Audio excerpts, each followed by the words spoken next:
గట్టిగా మన యేసయ్యకి స్తోత్రాలు చెల్లిద్దామండి. Praise the lord. Hallelujah, hallelujah. గత వారం అంతా మన యేసు మనల్ని ఎంతగానో కాచి కాపాడి మరి ఒక పునరుత్థాన దినాన ఆయన సన్నిధికి మనల్ని అందరినీ తీసుకొని వచ్చారు కదండి. లైవ్లో వీక్షిస్తున్న ప్రతి ఒక్కరికి, కూడి వచ్చిన మీ అందరికీ గాడ్స్ గాస్పెల్ మినిస్ట్రీస్ తరఫున వందనాలు తెలియజేస్తున్నాను. మరి ఇప్పుడు కార్యక్రమాన్ని ప్రారంభించుకోవడానికి ముందుగా ప్రార్థనతో ప్రారంభించుకుందామండి.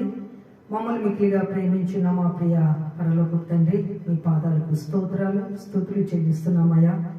గత వారం అంతా నాయన మీ యొక్క కృపను బట్టి, ప్రేమను బట్టి నాయన మమ్మల్ని ఎంతగానో ప్రేమించి సజీవులుగా ఉంచి మీ సన్నిధికి మమ్మల్ని తీసుకొని వచ్చి మిమ్మల్ని ఆరాధించడానికి ఇచ్చిన గొప్ప యోగ్యతను బట్టి మీకు వందనాలు చెల్లిస్తున్నామయ్యా. పాటల యందు, స్తుతి ఆరాధన యందు చెప్పబడే వాక్యంతో ప్రభా మీరు మాతో మాట్లాడి మీరు మాత్రమే మహిమ పొందమని యేసు నామం అడిగి వేడుకొంచున్నాము తండ్రి, ఆమేన్. ఒక పాట పాడుకుంటూ దేవుని నామాన్ని స్తుతించుకున్నామండి.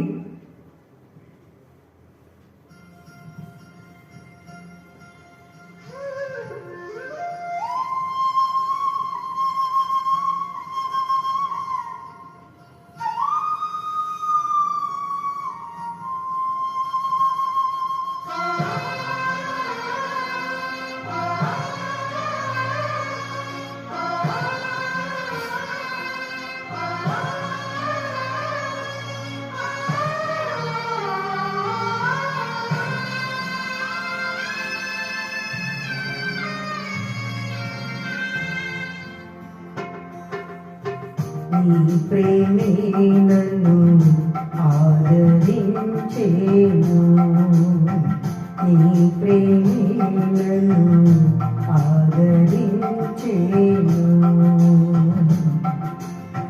సమయోచితమైన నీ కృపయే నన్ను దాచి కాపాడెను, నీ కృపయే దాచి కాపాడెను. సమయోచితమైన నీ కృపయే నన్ను దాచి కాపాడెను, నీ కృపయే దాచి కాపాడెను.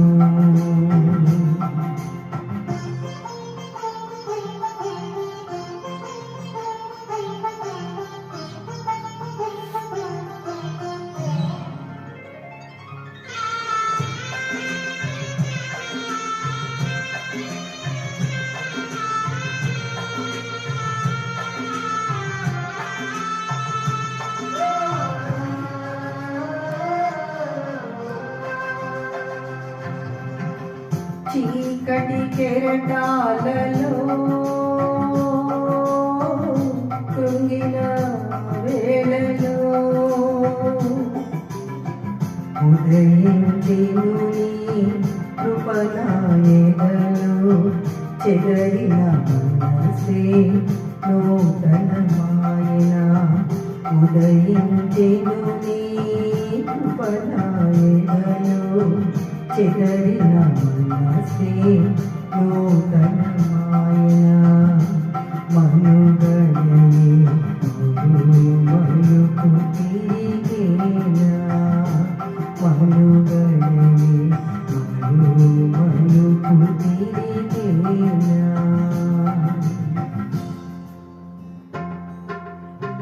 నీ ప్రేమే నన్ను ఆదరించేను, నీ ప్రేమే నన్ను ఆదరించేను. సమయోచితమైన నీ కృపయే నన్ను దాచి కాపాడెను, నీ కృపయే దాచి కాపాడెను. సమయోచితమైన నీ కృపయే నన్ను దాచి కాపాడెను, నీ కృపయే దాచి కాపాడెను.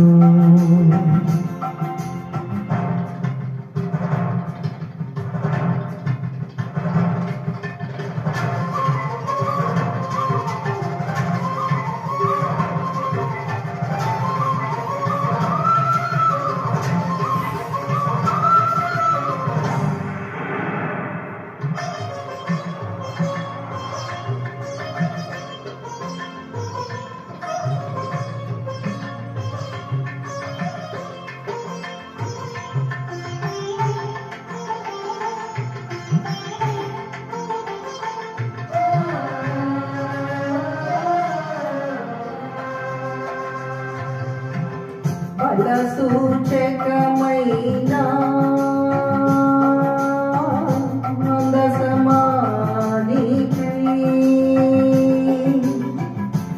సజీవయాగమై యుక్తమైన సేవకై ఆత్మాభిషేకముతో నన్ను నింపి దేవా. సజీవయాగమై యుక్తమైన సేవకై ఆత్మాభిషేకముతో నన్ను నింపి దేవా. సంఘక్షేమం ప్రాణమాయనా, సంఘక్షేమం ప్రాణమాయనా.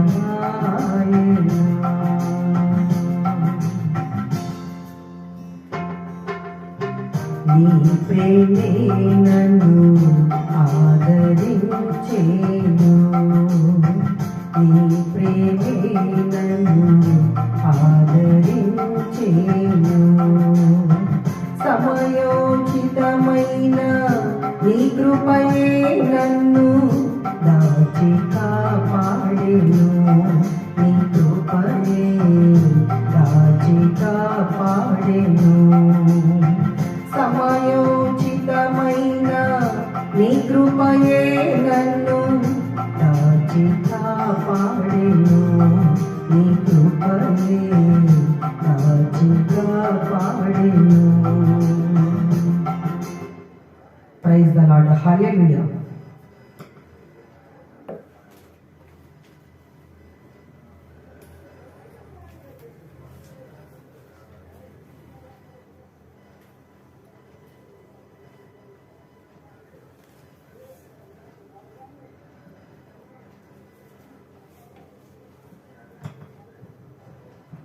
హల్లెలూయా.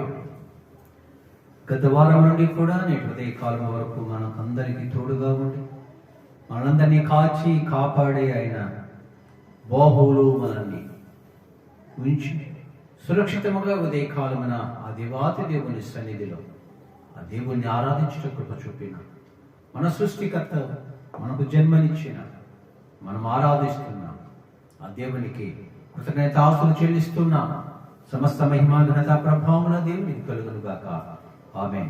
దేవుని బిడ్డలారా, ఈ యొక్క దేవుని పరిచర్య గాడ్స్ గాస్పెల్ మినిస్ట్రీస్ అనే యూట్యూబ్ ఛానల్, ఈ పరిచర్యల ద్వారా మాతో పాటు మీరందరూ కలిసి ఏకీభవిస్తూ ఆరాధనలో పాల్గొంటున్నారు. ఆయా ప్రాంతాల నుండి కూడా పాల్గొంటున్నారు. దేవుని వాక్యము వింటూ ఉన్నారు. దేవుని వాక్యములు సంతోషిస్తూ ఉన్నారు. మీ స్నేహితులకు, మీ యొక్క బంధువర్గానికి ఈ విషయాలు తెలియచేస్తూ ఉన్నారు. చక్కగా అందరము దేవుని వాక్యములో ఆనందిస్తూ ఉన్నాం. మాతో మీరు అందరూ కలిసి మమ్మల్ని ప్రోత్సహిస్తూ దేవుని యొక్క ఈ యొక్క పరిచర్యలో పాలిభాగస్తులైనటువంటి ప్రతి ఒక్కరికి కూడా మా యొక్క హృదయపూర్వక వందనాలు తెలియచేస్తున్నాం. ఈ సమయంలో మనం దేవుణ్ణి ఆరాధిద్దామండి. మన జీవితాలకు ఇది ప్రధానమైన అంశం.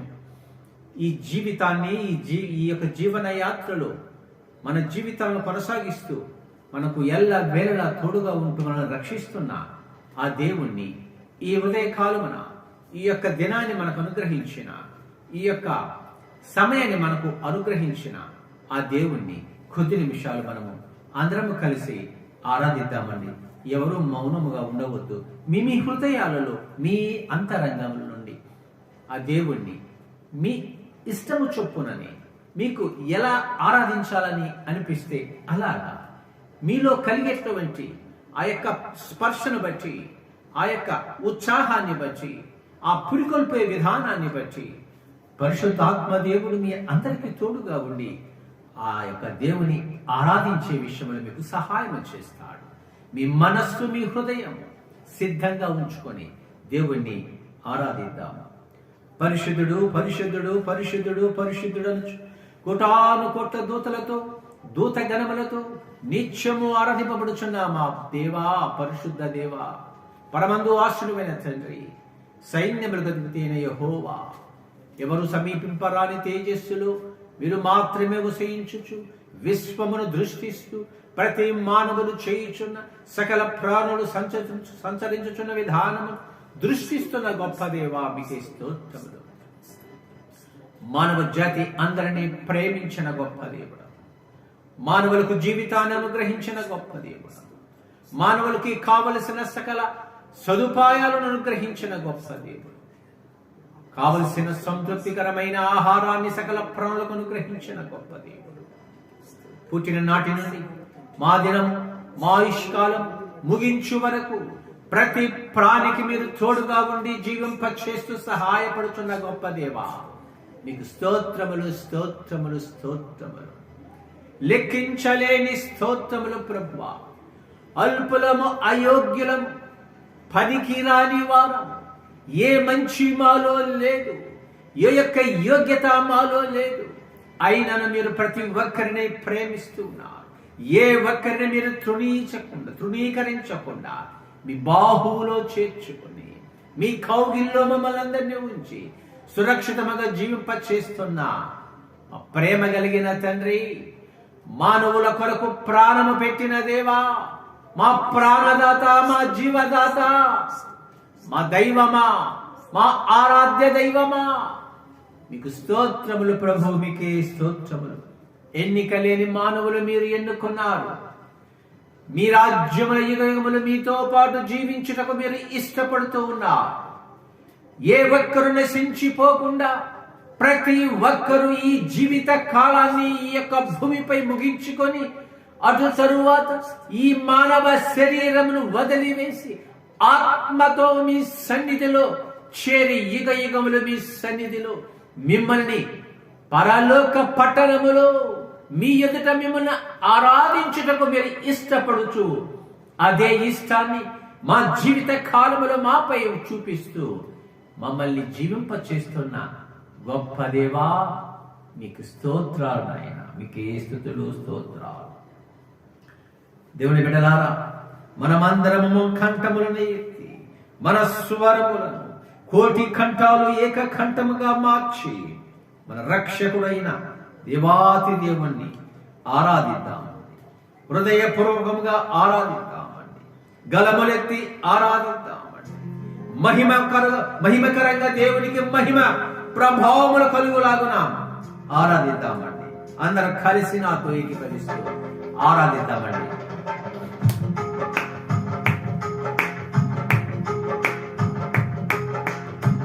నా ప్రియుడా యేసయ్యా, నీ కృప లేనిదే నీ బ్రతుకలేను, నీవైనా నీ బ్రతుకలేను. నా ప్రియుడా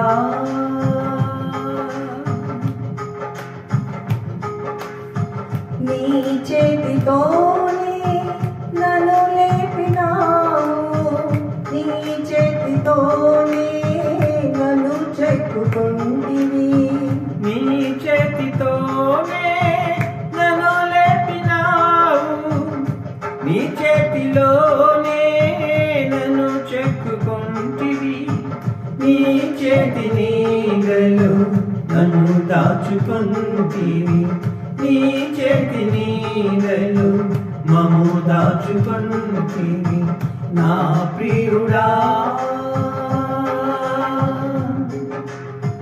నీ వాక్కులన్నీ వాగ్దానములై, నీ వాక్కు పంపి స్వస్థతనిచ్చితివి, నీ వాక్కులన్నీ వాగ్దానములై, నీ వాక్కు పంపి స్వస్థతనిచ్చితివి, నీ వాగ్దానములు మార్పులేనివి, నీ వాగ్దానములు మార్పులేనివి.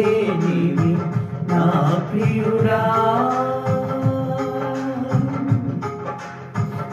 ముందెన్నడూ నేను వెళ్ళని నూతనమైన మార్గములన్నిటిలో, ముందెన్నడూ నేను వెళ్ళని నూతనమైన మార్గములన్నిటిలో నా తోడు నీవై నన్ను నడిపినా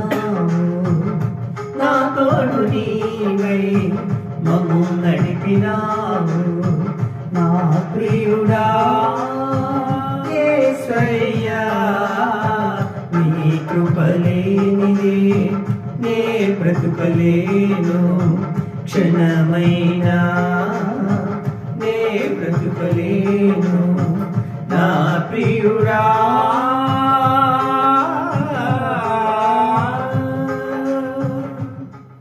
హల్లెలూయా, హల్లెలూయా, హల్లెలూయా.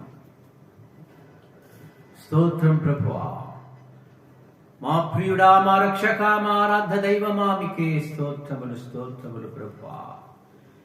నైనా మీరు మాకు అనుగ్రహించినటువంటి ఈ సమయంలో మేమందరము కలిసి మా హృదయపూర్వకముగా మిమ్మల్ని ఆరాధించామయ్యా. మేమందరము మా కంఠములతో ఏక కంఠముగానైనా మిమ్మల్ని స్తుతించి ఘనపరిచాము తండ్రి.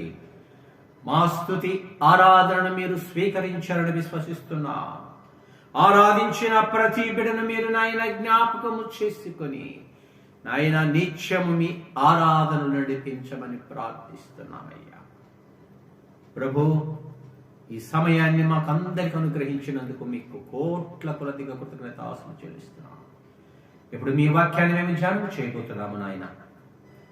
అల్పుడనైన నన్ను మరుగు చేయండి. ఈ శ్రేష్టమైన జీవము మాటలు నాతో వింటున్న మీ బిడ్డలందరితో మీరు మాట్లాడి మమ్మల్ని మీ వాక్యానుసారముగా నడిపించి సహాయం చేయమని మా ప్రభువును లోకరక్షకుడునైన యేసు క్రీస్తు నామములో ప్రార్థించడి వేడుకొనుచున్నాము తండ్రి. ఆమేన్. దేవుని బిడ్డలారా, కొద్ది నిమిషాలు మనము వాక్యాన్ని ధ్యానం చేద్దామండి. ఇప్పటి వరకు మనము దేవుని ఆరాధించాము. మరి దేవుని మాటలు కూడా మనం విందాం. దేవుని వాక్యము మన జీవితాలకు, మన జీవన యాత్రకు ఒక దీపములాగా వెలుగై నడిపిస్తూ ఉంటుంది. వెలుగైన ఈ దేవుని వాక్యము అంధకారములు, అగాధములు, భయంకరమైన పరిస్థితులలో, అర్థము కాని పరిస్థితులలో, తమ జీవితాలు ఇక వ్యర్థమే అనుకుంటున్న సమయాలలో, నిరీక్షణ లేని ప్రజలకు, నిట్టూర్పులు విరిచే ప్రజలకు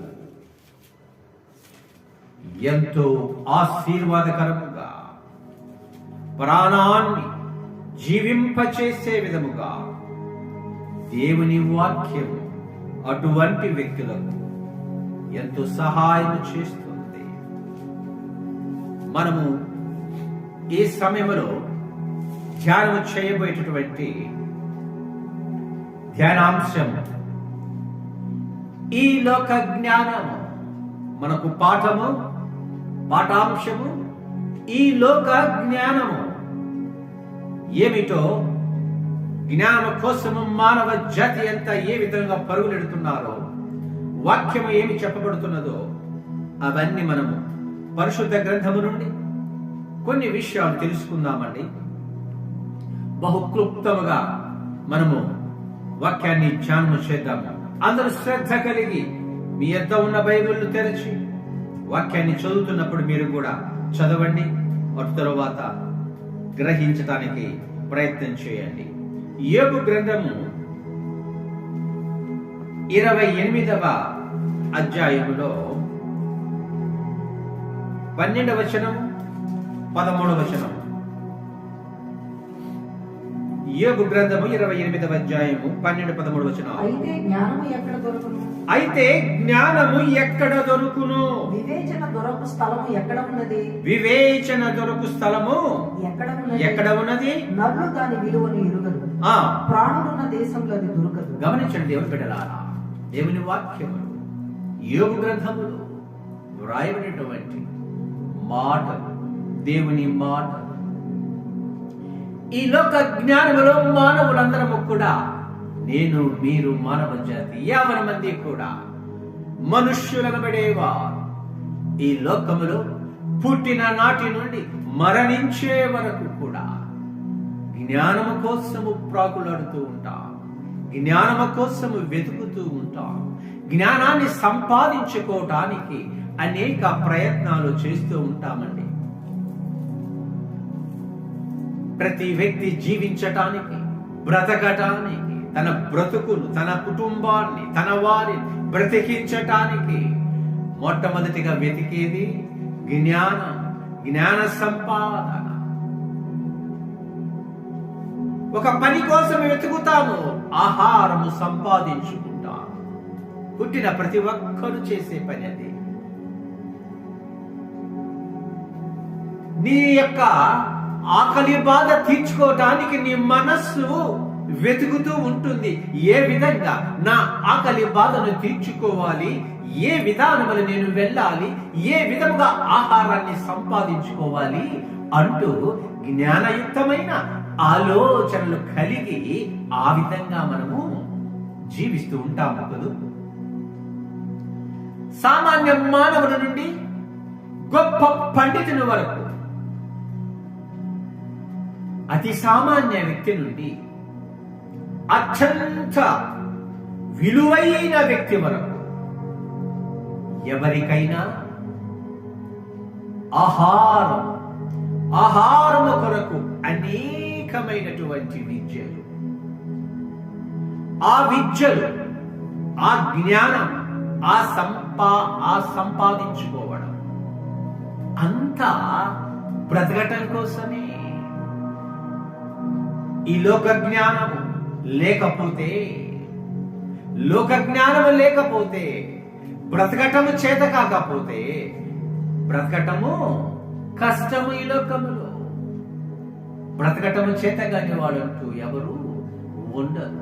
ఏదో ఒక బ్రతుకు, చివరికి ఏది చేత కాకపోతే తెలివిగా భిక్షాటన చేసి, లేదా తెలివిగా ఏదో వారి ప్రయత్నాలు చేసి ఆ జానెడు పొట్టను నింపుకోవటానికి ప్రయత్నం చేస్తా. సామాన్య స్థితి నుండి భూమిపైన సంచరిస్తూ అంతరిక్షము వరకు వెలుచున్న ఈ మానవుడు జ్ఞానము కోసము ప్రాకులాడుతూ ఉంటాడని అనుకున్నాను కదూ. అందరూ వారి వారి అభిప్రాయాల ప్రకారము, వారి జీవన విధానము ప్రకారము, వారు ఆశించినది పొందుకోవటం కోసము, వారు ఆశించిన ఆ స్థాయిని చేరుకోవటం కోసము, వారు అనుకున్నది సాధించుకోవటం కోసము, జ్ఞానము కోసము, ఏ జ్ఞానము? ఈ లోక జ్ఞానము కోసము అనేక ప్రయత్నాలు చేసి వాటిని పొందుకుంటూ ఆ ప్రయత్నాలలోనే వారి జీవితాలు ముగిసిపోతున్నాయండి. మరి సంపాదించిన ఈ లోక జ్ఞానము ఈ వ్యక్తులకి ఎంతవరకు ఉపయోగపడింది? మరణించే వరకు. అంటే మనిషి మరణ దినము వరకే ఈ మనిషి ఆలోచించే ఈ లోక జ్ఞానము ఉపయోగపడుతుంది. అటు తరువాత మనిషి నశించినట్లే వారు సంపాదించినటువంటి ఆ జ్ఞానము వారికి ఇక ఏ విధమైన ఉపయోగము ఉండదు. వ్యక్తే లేనప్పుడు వ్యక్తులు సంపాదించినది ఏమి ప్రయోజనము ఆ వ్యక్తికి? అది మనకు తెలిసిన జ్ఞానము కదూ. ఇక జ్ఞానము ఎక్కడ దొరుకుతుందట? ఈ లోకంలోనే కదా మనం వెతుకుతున్నాము. కానీ వాక్యంలో రాయబడి ఉన్నది, అయితే జ్ఞానము ఎక్కడ దొరుకును? వెతకండి అయ్యా. ఈ లోకంలో మీరు వెతుకుతున్నారే, అది జ్ఞానము కాదట.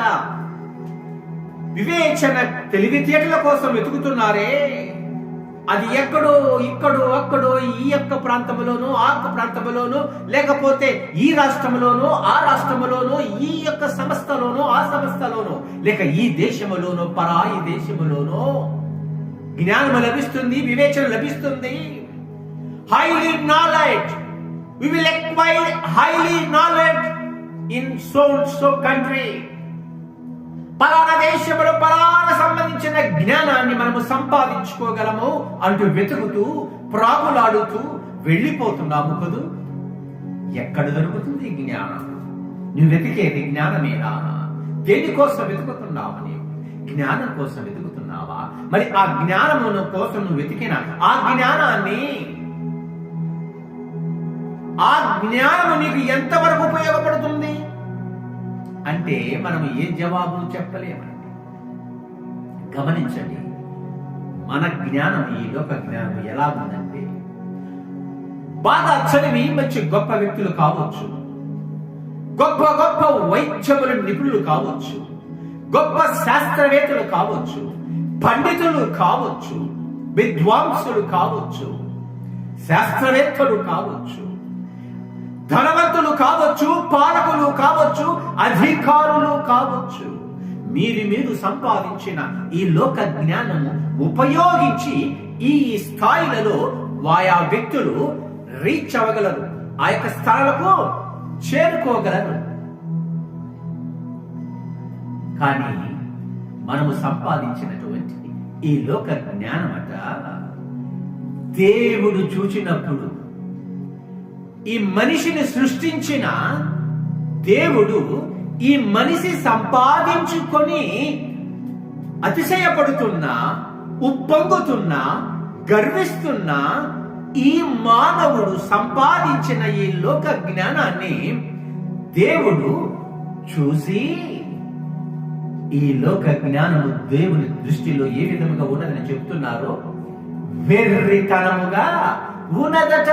ఈ లోక జ్ఞానము మనుషులు సంపాదించిన ఈ అత్యుత్తమమైన, అత్యున్నతమైన, మహా గొప్ప జ్ఞానముగా చెప్పుకుంటున్న ఈ జ్ఞానం అనేది దేవుడు నిర్వచించేదేమిటో వెర్రితనము, foolishness. Your wisdom or knowledge is foolishness before God. మనకి చాలా బాధగా ఉంటుంది కదా ఈ మాట, ఆశ్చర్యంగా కూడా ఉంటుంది. మనకు మైండ్ పని చేయదండి.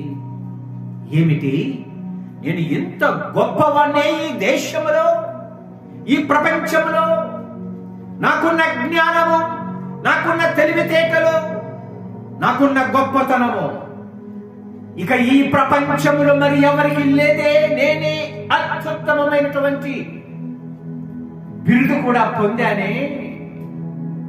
మరి నేను సంపాదించిన ఈ జ్ఞానము దేవుని దృష్టిలో ఫూలిష్నెస్ గా ఉంటే, వెర్రితనంగా ఉంటే, పనికి రాకుండా ఉంటే అది ఏమి ప్రయోజనం అని ఒకసారి ప్రశ్నించుకోగలిగితే సత్యమేమిటో తెలుస్తుంది. ఆ జ్ఞానము ఎక్కడ దొరుకుతుంది కదూ? ఈ లోకంలో దొరికేది జ్ఞానము కాదు అని మనకు అర్థమైపోయింది. ఆ జ్ఞానము బ్రతకటం కోసము పనికి వస్తుందేమో కానీ జీవించటం కోసం, ఎప్పుడు ఒక వ్యక్తి మరణించిన తరువాత ఆత్మ జీవించటం కోసం ఈ లోక జ్ఞానము పనికి రాదు, ఉపయోగము లేదు. మరికొన్ని విషయాలు చూద్దామండి. ఈ జ్ఞానాన్ని గురించి కొన్ని విషయాలు క్లుప్తంగా యాకోబు పత్రికలో వ్రాయబడి ఉన్నవండి. చూడండి, ఇప్పుడు జ్ఞానం కావాలంటే మనం అందరము కూడా నాతో పాటు కలిసి, అందరము మానవ జాతి అంతా కూడా లోకములో అటు ఇటు పరిగెడుతూ ఉంటాము సంపాదించుకోవటం కోసం. కానీ మన సృష్టికర్త అయిన మానవ జాతిని సృజించిన దేవుడు ఏం చెప్తున్నారు చూడండి. యాకోబు రాసిన పత్రిక 1వ అధ్యాయం 5వ వచనములో మీలో ఎవరికైనా జ్ఞానం కొదువగా ఉన్న ఎడల అతడు దేవుని అడగవలెను, అప్పుడు అది అతనికి అనుగ్రహింపబడును. ఆయన ఎవరిని గద్దెంపక అందరికీ ధారాళంగా దయచేయవచ్చు. చూసారా దేవుని బిడ్డలారా, ఈ మాటలు వింటున్న ప్రతి ఒక్కరు గమనించాలి. మనం ఇప్పటి వరకు మనకు తెలిసింది, మనకు నేర్చుకుంది, మనకు నేర్పించింది ఈ లోకములో ఆయా దేశాలలో, ఆయా ప్రాంతాలలో, ఆయా స్థలాలలో, ఆయా వ్యక్తుల మధ్య లేదా ఆ యొక్క సంస్థలలో మానవునికి కావలసిన ఉపయోగకరమైనటువంటి జ్ఞానము లభిస్తుంది. వాటిని సంపాదించుకుందాము, ఎంత ఖర్చు పెట్టైనా సరే వాటిని నేర్చుకుందాము, సాధించుకుందాము అని అనుకున్నానే. ఆ విధంగా మనం జీవితాలు ప్రయాణం చేస్తున్నామే. ఇప్పుడు దేవుడు చెప్తున్నాడండి, నాకు మీకు మానవ జాతి అందరికీ ఏమని చెబుతున్నాడు? నీకు జ్ఞానం కావాలా? ఈ లోకంలో వెతుకుతున్నావా? ఈ లోకంలో నీవు సంపాదించే ఈ జ్ఞానము వేస్ట్, ఫూలిష్నెస్, వెర్రితనము. మరి ఎక్కడయ్యా నేను జ్ఞానం ఎక్కడ సంపాదించుకోవాలయ్యా? ఇది వెర్రితనమైతే నాకు జ్ఞానం ఎవరిస్తారు అని నీకు ప్రశ్న వచ్చినప్పుడు, నీ ప్రశ్నకు జవాబు, నా ప్రశ్నకు జవాబు, అడిగిన ప్రతి ఒక్కరి ప్రశ్నకు దేవుడు ఇచ్చిన జవాబు. యాకోబు రాసిన పత్రిక 1వ అధ్యాయము 5వ వచనము చదివితే ఆన్సర్ దొరుకుతుంది. మీలో ఎవరికైనా జ్ఞానము కుదువుగా ఉన్న ఎడల అతడు దేవుణ్ణి అడగాలి. వారిని వీరిని కాదు, దేవుణ్ణి మాత్రమే అడగాలట. నీకు జ్ఞానము కావాలంటే అప్పుడు అది అతనికి అనుగ్రహింపబడును. ఎవరడిగితే వారికి ఇచ్చేస్తాడండి. ఎవరడిగితే వారికి ఇచ్చేస్తాడు. ఏ భేదము లేదు. దేవునికి అందరూ సమానులే. ధనవంతుడని ఆయనకు ఫస్ట్ ప్రిఫరెన్స్ ఇవ్వడండి. గొప్పవాడని ఆయనకు ఫస్ట్ ప్రిఫరెన్స్ ఇవ్వడండి. రాజుగారని ఇవ్వడండి. పాలకుడు అని ఇవ్వడండి. గొప్ప అధికారి అని ఇవ్వడండి. ప్రపంచాన్ని ఏలే వాళ్ళంటే ఇవ్వనండి. అది సామాన్యుడంటే అది ఇవ్వడండి. అందరూ సమానని, ఎవరికి ప్రాధాన్యత ఇవ్వరు. అందరికీ ఒకటే ప్రాధాన్యత, వెనుక ముందు లేదు. All are equal before almighty God. మానవ జాతి అంతా ఆయన ఎదుట అందరూ సమానులే. ఎందుకంటే ఆయన చేతి పని అయిన ఆయన చేసిన ఆ దేవుని బిడ్డలు మనమందరం. ఇందులో ఒకరు హెచ్చు లేదు, ఒకరు తగ్గు లేదు, ఒకరు గొప్ప లేదు, ఒకరు పేద లేదు. అది మనం గ్రహించాలి. అడిగిన వారందరికి ఇస్తారట. ఎలా ఇస్తారు? అందరికి ధారాళముగా దయచేయును. It is a free, no value.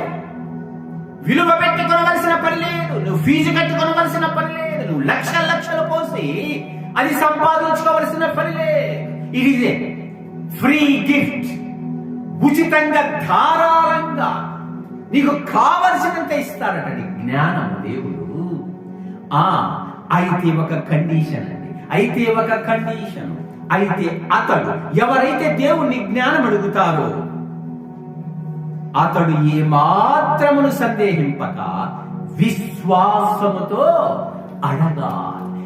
If you believe in God, God will give that wisdom. నీవు దేవుని యందు విశ్వాసము ఉంచి అడిగినట్లయితే దేవుడు నీవు అడిగిన ఆ జ్ఞానాన్ని ఉచితముగా ధారాళముగా ఇచ్చేస్తాడు. ఇప్పుడు మనం అందరం ఎక్కడికేద్దామా? అక్కడే జాగ్రత్త ఉండాలి.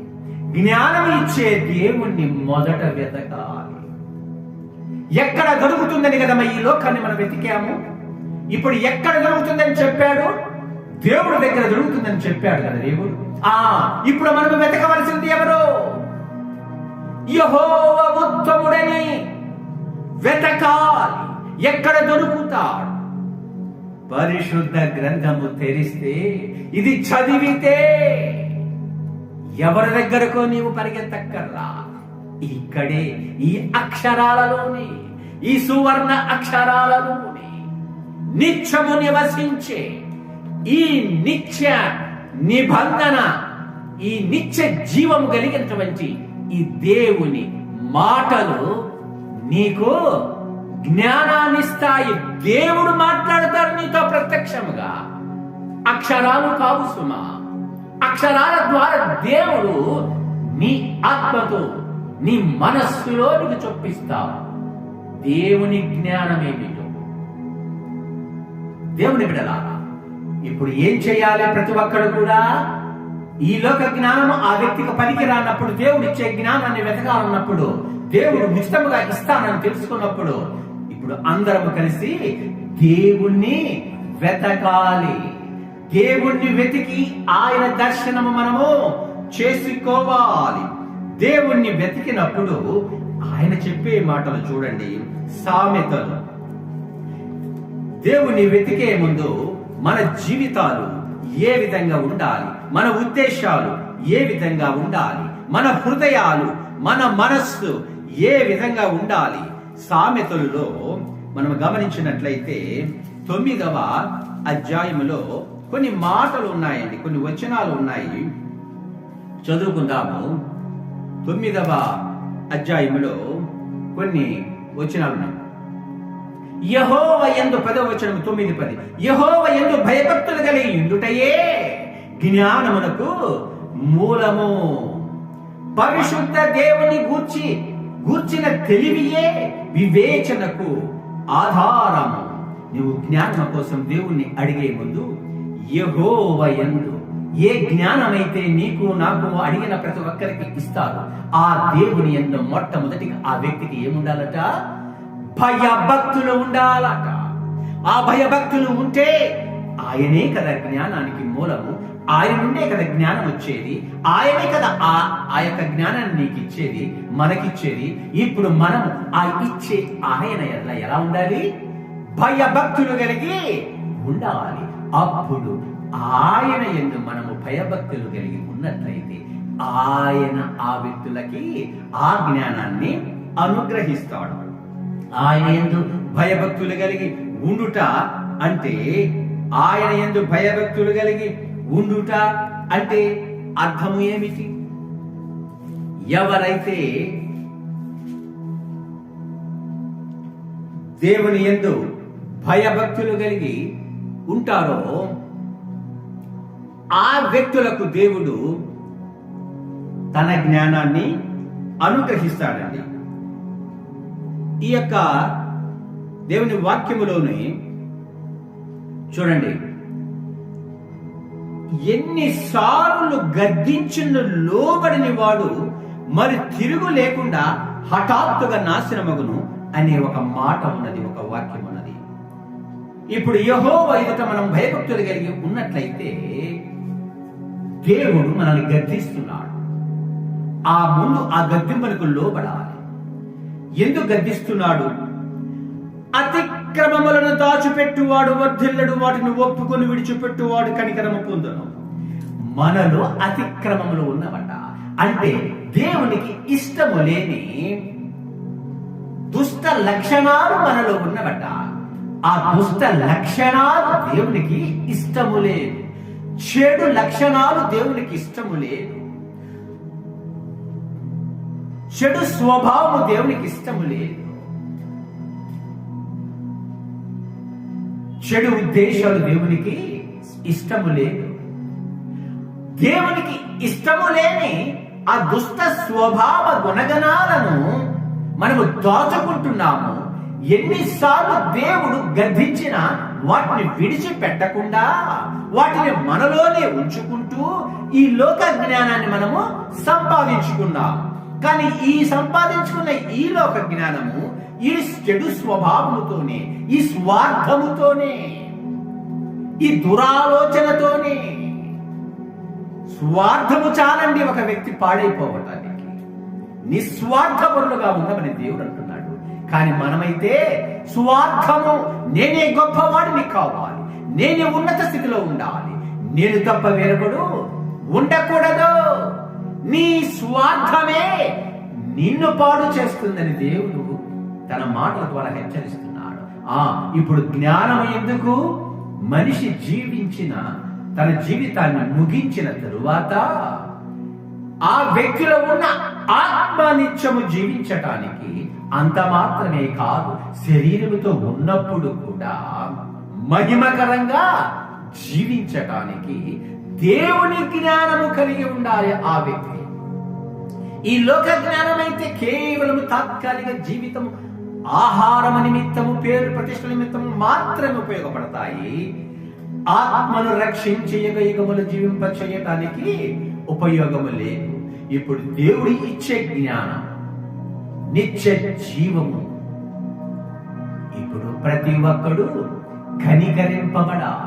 మనలో ఉన్న అతిక్రమములు, పాపాలు, దోషాలు, స్వార్థాలు, అసూయలు, ద్వేషాలు, పగలు, ప్రతీకారాలు వదిలివేసి యెహోవా యందు భయభక్తులు కలిగి, అయ్యా నా జీవితం ముగించిన తరువాత కూడా నేను నిత్యము జీవించాలంటే మీ జ్ఞానం నాకు ప్రసాదించండి దేవా అని అడిగినప్పుడు ఆయన ఆ జ్ఞానాన్ని అనుగ్రహిస్తాడు. ఇప్పుడు ఆ జ్ఞానం ఎలా ఉంటుందో తెలుసా? జ్ఞానాలు ఎలా ఉంటాయో తెలుసా?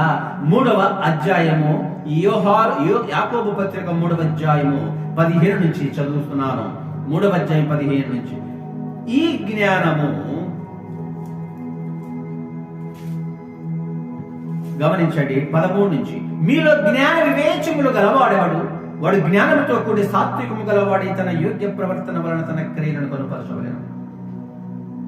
నీకు జ్ఞానం ఉంటే, ఈ లోక జ్ఞానం ఉంటే, ఆ జ్ఞానముతో పాటు నీకు ఉండవలసిన లక్షణాలు ఏమిటట? సాత్వికము కలిగినటువంటి మనస్వభావం కలిగి ఉండాలట. నీ ప్రవర్తన సత్ప్రవర్తన కలిగి ఉండాలట. ఆ సాత్వికము, సత్ప్రవర్తన అంటే మంచి వ్యక్తిగా నీ క్రియల ద్వారా నీవు ఈ లోకానికి చూపించాలట. అప్పుడు నీలో ఉన్న జ్ఞానము నిన్ను కొంతవరకు ఈ లోక జ్ఞానము నీకు ఉపయోగపడుతుంది. కానట ఎలా ఉన్నదట? మనము సంపాదించిన ఈ లోక జ్ఞానముతో మనము జీవిస్తున్న మన జీవన విధానము, మీ హృదయములలో సహింపనలవి కాని మచ్చరమును విమాదమును ఉంచుకొని వారైతే అది అతిశయపడవద్దు, సత్యములకు విరోధముగా అబద్ధమాడవద్దు. మన జీవితాలు లేచిన దగ్గర నుండి ముగించే వరకు ఏదో ఒక దశలో అబద్ధం అనేది ప్రవేశిస్తూ ఉంటుందట. అసత్యము అనేది ప్రవేశిస్తూ ఉంటుందట. అసూయ ఉంటుందట, వివాదము జరుగుతుందట, ద్వేషము వస్తుందట వ్యక్తుల మధ్య. ఆ లక్షణాలు, లక్షణాలు కలిగి మనం ఈ లోక జ్ఞానములు గొప్పవారిగా పిలువబడుతున్నామట. కానీ అది ఆ వ్యక్తులకి ఉపయోగపడదు. ఇలాంటి మనము సంపాదించుకున్న ఈ జ్ఞానము పైనుండి దిగి వచ్చినది కాదు. ఇది మనము పైనుంచి సంపాదించుకుంది కాదు. ఈ లోకములో ఈ భూ సంబంధమైన, ఈ ప్రకృతి సంబంధమైన జ్ఞానమట. ఇది దయ్యముల జ్ఞానము వంటిదై ఉన్నది. దెయ్యాల జ్ఞానం అటండి. ఈ మాట చాలా భయంకరంగా ఉంది కదా. దెయ్యాల జ్ఞానం అట. Evil knowledge. గమనించండి, ఈవిల్ నాలెడ్జ్. మహాజ్ఞాని మంచి టెక్నాలజీలో గొప్ప మేధస్సు సంపాదించిన వ్యక్తి, ఇక అతనికి మించి టెక్నాలజీలో గొప్పవాడు ఎవడు లేడు. అలాగా ఆ వ్యక్తులలో ఈవిల్ స్పిరిట్ ప్రవేశించి దెయ్యముల జ్ఞానముగా మారిపోతుంది. ఆ జ్ఞానం ఎలాగో తెలుసా? సైబర్ నేరాలు. నీకు తెలియకుండానే నీ అకౌంట్ లో డబ్బు మాయమైపోతుంది. నీకు తెలియకుండానే నీకున్న సమస్తము దోచబడిపోతుంది. నీకు తెలియకుండానే నీకు కలిగినదంతా లేకుండా పోతుంది. The most wise persons in the world, ప్రపంచంలో అత్యంత జ్ఞానము కలిగిన వారు దెయ్యముల జ్ఞానం ఎలా పనిచేస్తుందో తెలుసా? భయంకరమైన ఆయుధాలు, ప్రభావితమైన ఆయుధాలు, శక్తివంతమైన ఆయుధాలు ఇప్పుడు మనం కళ్ళతో చూస్తూ ఉన్నాం. జన సమూహములను చంపివేసేస్తున్నది కదా ఆయుధ ప్రభావం. రక్తపాతము సృష్టింపబడుతుంది కదా భూమి మీద. ఎన్నో నేరాలు, ఘోరాలు, అక్రమాలు జరిగిపోతున్నాయి కదా ఆధునిక ఆయుధాల వల్ల. దెయ్యముల జ్ఞానము ఏం చేస్తుందండి? ఒక వ్యక్తికి మేలు చేయదు సుమా, ఒక వ్యక్తిని పాడు చేస్తుంది, నశింప చేస్తుంది. ఒక వ్యక్తి కావచ్చు, ఒక సమూహము కావచ్చు, ఒక దేశాన్నైనా సరే ఈ దెయ్యముల జ్ఞానం, evil wisdom, evil knowledge smash everything. దెయ్యముల జ్ఞానము సమస్తాన్ని ప్రపంచాన్నే నాశనము వైపునకు నడిపిస్తుంది. భూ సంబంధమైన, ప్రకృతి సంబంధమైన మనము సంపాదించి ఈ దెయ్యముల జ్ఞానం ఇప్పుడు ఇది మనిషికి ఉపయోగము లేదు. ఇప్పుడు మనకు కావలసింది ఏమిటి? పైనుండి దేవుడు ఇచ్చే జ్ఞానము మానవునికి కావాలి. ఆ జ్ఞానం ఎలా ఉంటుందట? అయితే 17వ వచనం, పైనుండి వచ్చు జ్ఞానము మొట్టమొదట పవిత్రమైనది. It is a holy wisdom, it is a purified wisdom. గమనించారా? పవిత్రమైన జ్ఞానం అటండి. మరి మనము సంపాదిస్తున్నదో అపవిత్రమైన దుష్ట జ్ఞానం, చెడిపోయిన జ్ఞానం, సమాజాన్ని పాడు చేసే జ్ఞానం, ప్రజలను పాడు చేసే జ్ఞానం, దేశాలను నశింప చేసే జ్ఞానము, దెయ్యముల జ్ఞానము, ఈ లోక జ్ఞానం, అపవిత్రమైపోయిన చెడిపోయిన జ్ఞానం. మరి దేవుడి ఇచ్చే జ్ఞానం పైనుంచి పరలోకము నుండి మన సృష్టికర్త అయిన దేవుడి ఇచ్చే జ్ఞానం ఏమిటది? పవిత్రమైనది, ప్యూరిటీ, ఏ మచ్చ మలినము లేదండి, స్వచ్ఛమైనదండి ఆ జ్ఞానము. తరువాత సమాధానకరమైనది, సమాధానం, శాంతి సమాధానము వ్యక్తుల మధ్య, సమాజములో, సమూహాల మధ్య, దేశాల మధ్య శాంతి సమాధానము. ఆ జ్ఞానం అండి దేవుడిచ్చేది. మృదువైనది, సులభతరముగా లోబడినది, చక్కటి మృదుత్వము కలిగినటువంటి లక్షణం అండి. ఎంత శాంతి సమాధానంతో మాట్లాడతారు ఆ జ్ఞానం కలిగిన వారు. చెప్పింది వింటారు, అందుకు సమ్మతిస్తారు, మేలు చేస్తారు, కీడు ఏమాత్రమో చేయరు. పవిత్రమైన జ్ఞానము దేవుడిచ్చేదండి. కనికరముతోను మంచి పరముతోను నిండుకున్నది. సమాజము పట్ల ఆ జ్ఞానము కలిగిన వారు కనికరము, దయ, ప్రేమ చూపిస్తారండి. అందరిని అభివృద్ధి బాటలోనికి, పరలోకములో చేర్చడానికి, ఏ ఒక్కరు ఈ లోకములో నశించిపోకుండా నిత్య జీవము దేవుని ఎదుట ఆ జీవములో ప్రవేశించటానికి పరలోకము నుండి వచ్చినటువంటి ఈ జ్ఞానము అందరికి సమాధానకరంగా, కనికరంగా, ప్రేమ కలిగి ఉంటుందండి. ఆ జ్ఞానం పక్షపాతం ఉండదట. రాజైనా, పేదైనా, ధనవంతుడైనా, దరిద్రుడైనా, పండితుడైనా, పామరుడైనా ఏ భేదము ఉండదు. అందరికి సమానంగా, ధారాళంగా ఆ పర సంబంధమైన ఆ జ్ఞానం దేవుడు అందరికీ ఇస్తాడటండి. పక్షపాతము ఉండదు, వేషధారణ ఉండదు, నీతి న్యాయములు ఉంటాయి, సమాధానముగా సమస్తములు ఉంటాయి. దేవుని బిడ్డలారా, మన జీవితం ఎటువంటి జ్ఞానముతో జీవించి బ్రతికి చనిపోతూ ఎందుకు పనికి రాని దెయ్యముల జ్ఞానములోనే మన జీవితాలు ముగిస్తే మనం ఎవరికి ఉపయోగపడతాం? సమాజానికి ఉపయోగపడదు, దేవునికి అసలే ఉపయోగపడదు. మరి దేవుడు ఇచ్చే జ్ఞానం పవిత్రమైనది, పరిశుద్ధమైనది, పక్షపాతము లేదు, అందరిని ప్రేమ చూపించేది, అందరి పట్ల దయ చూపించేది, అందరిని ప్రేమించేది, అందరి పట్ల కరుణ చూపేది, అందరి మేలు కోరేది, అందరి క్షేమము కోరేది, అందరినీ వారి జీవిత అనంతరము ఈ శరీరాలు భూస్థాపితమైపోయినప్పుడు ఆత్మలన్నీ పవిత్రమైన ఆత్మలుగా పరలోక రాజ్యములు దేవుని ఎదుట సురక్షితముగా జీవింపచేసి పర సంబంధమైన దేవుని నుండి వచ్చి ఆ జ్ఞానాన్ని మనమంతరము పొందుకోవాలంటే యెహోవా యందు భయభక్తులు కలిగి ఆయనకు విధేయత చూపి ఆయన ఆజ్ఞలను శిరసావహించాలి, ఆయన మాటలు వినాలి, ఆయన మాటల చొప్పున చెప్పిన విధముగా మన జీవితాలను ఈ లోకములో నడుపుకోవాలి. అందరికి ఈ దేవుడు ఆశీర్వదిస్తూ ఈ వాక్యాన్ని మనకు నేర్పిస్తున్నాడు పాఠంగా. మన జీవితాలు ఆశీర్వాదంగా ఉండాలంటే దేవునికి లోబడి, దేవునికి వీట చూపి, దేవుని మార్గంలో నడవాలనేది మనకు వాక్యం తెలియజేస్తుంది. మనమందరం కలిసి అటువంటి జీవన విధానములు దేవుని వాక్యానుసారముగా దేవుని జ్ఞానాన్ని పొందుకొని జీవిద్దామండి. అందరికీ ఈ వాక్యము విన్న ప్రతి ఒక్కరికి నా వందనాలు తెలియజేస్తున్నాను. ఆలోచించండి, వాక్య భావాన్ని గ్రహించండి, వాక్యాన్ని ధ్యానం చేయండి.